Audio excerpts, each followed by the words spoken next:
Halo teman-teman semua, perkenalkan nama saya Yermo Timau. Pada pertemuan yang keempat ini, saya akan menjelaskan tentang identitas nasional. Ada beberapa poin penting yang akan kita berbicara, yang akan kita bahas pada kesempatan kali ini. Di antaranya yaitu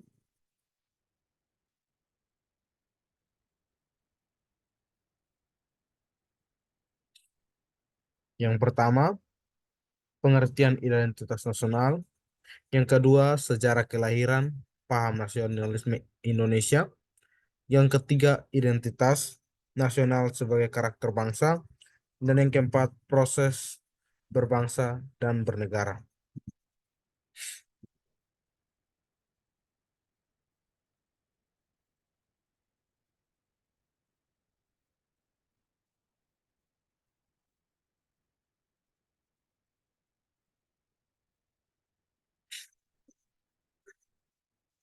Yang pertama, pengertian identitas nasional.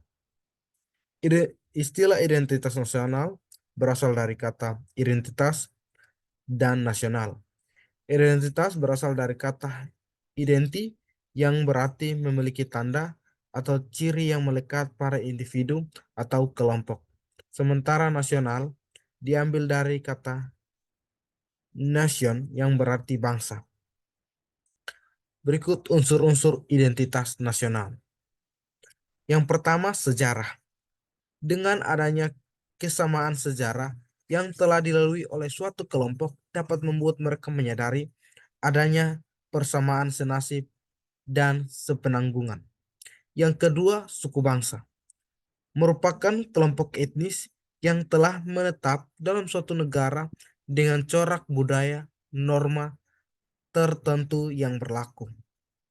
Yang berikut, agama. Salah satu unsur identitas nasional yang digolongkan sebagai kepercayaan yang suatu bangsa atau individu yakini. Yang keempat yaitu bahasa. Salah satu unsur identitas nasional yang berfungsi sebagai media interaksi antara warga negara di seluruh penjuru negeri yang berfungsi sebagai bahasa nasional.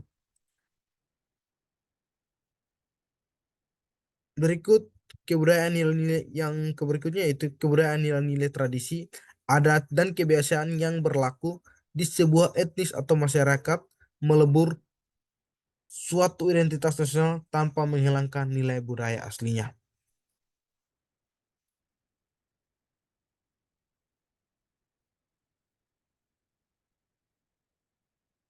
Yang berikut yaitu sejarah kelahiran paham nasionalisme di Indonesia. Di Indonesia sendiri ada 6 tahap penting dalam sejarah kelahiran paham nasionalisme di Indonesia, yaitu yang pertama, pengaruh kebangkitan nasional di awal abad ke-20 berlanjut ke Sumpah Pemuda pada 28 Oktober 1928. Yang ketiga, Partai Nasional Indonesia atau disingkat dengan PNI. Yang keempat, pergerakan kemerdekaan. Dan yang kelima, perjuangan bersama lawan kolonisme. Dan yang keenam yaitu konsolidasi bangsa dan pembentukan negara.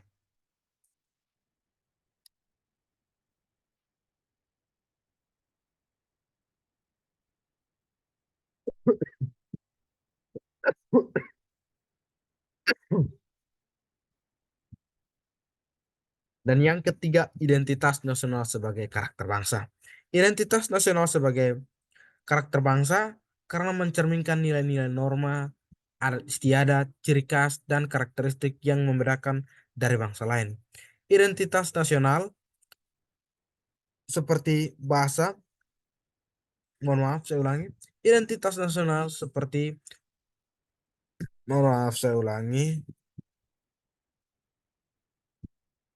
identitas nasional Indonesia seperti bahasa Indonesia, lambang negara, burung Garuda, bendera merah putih, laut kebangsaan Indonesia Raya, Bhinneka Tunggal Ika, dan Undang-Undang Dasar 1945. Berikutnya itu kepribadian nasional atau jati diri Indonesia adalah Pancasila. Pancasila merupakan identitas nasional dalam bermasyarakat, berbangsa, dan bernegara. Identitas nasional sebagai karakter bangsa terdiri dari identitas nasional tidak statis tetapi dinamis. Berikutnya itu karakter atau sifat kejiwaan, akhlak, budi pekerti, tabiat, watak yang membedakan seseorang dengan yang lain. Karakter bangsa atau tabiat, watak khas bangsa Indonesia dengan bangsa lain. Itulah pembedanya. Berikutnya itu Pancasila adalah karakter sesungguhnya bangsa Indonesia itu sendiri.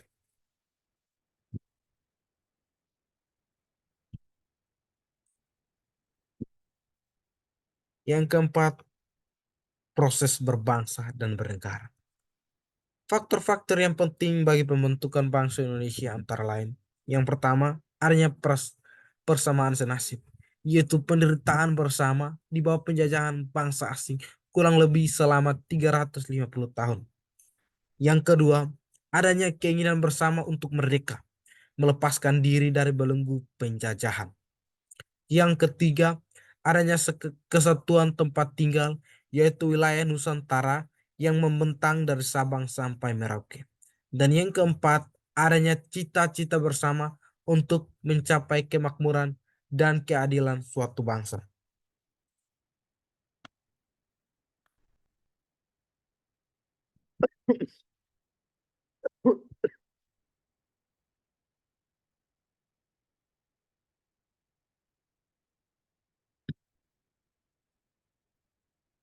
Terjadinya negara Indonesia merupakan proses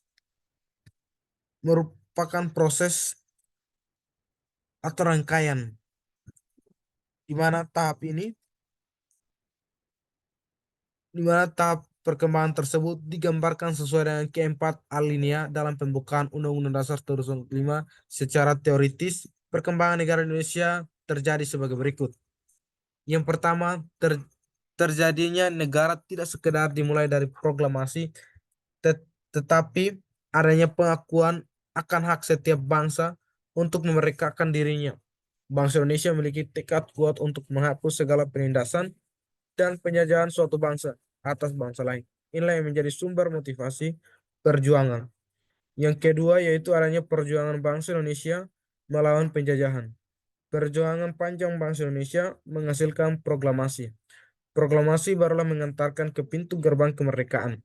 Jadi dengan proklamasi tidaklah selesai kita bernegara, tetapi negara yang kita cita-citakan adalah menuju kepada keadaan merdeka, bersatu, berdaulat, adil, dan makmur. Terdapat pada alinea kedua pembukaan Undang-Undang Dasar 1945.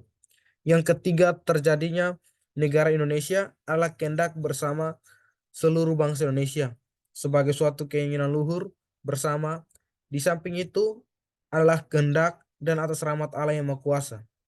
Ini membuktikan bangsa Indonesia adalah bangsa yang religius dan mengakui adanya motivasi spiritual tercantum dalam alinea ketiga pembukaan Undang-Undang Dasar 1945.